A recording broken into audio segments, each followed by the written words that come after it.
এই ভিডিওটির মাধ্যমে আমি তোমাদের সঙ্গে একটি টিপস শেয়ার করব, যেটা তোমরা সবাই বলো যে গলার ডিজাইন করলে ডিজাইনটি বেঁকে যায়, সঠিকভাবে বসে না। তো তার জন্য এই ভিডিওটি খুবই গুরুত্বপূর্ণ।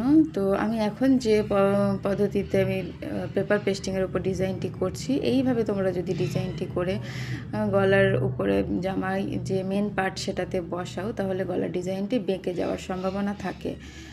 এইভাবে করলে বেঁকে যাওয়ার সম্ভাবনা থাকে। আর আমি এখন যে পদ্ধতিটা তোমাদেরকে দেখাচ্ছি, হাফ ইঞ্চি উপরের দিকে রেখে হাফ ইঞ্চি মার্জিন রেখে তারপরে যে ডিজাইনটি করছি, এই পদ্ধতিটা তোমরা ফলো করো, তাহলে দেখবে কখনোই গলার ডিজাইন বেঁকে যাবে না, একদম পারফেক্ট হবে।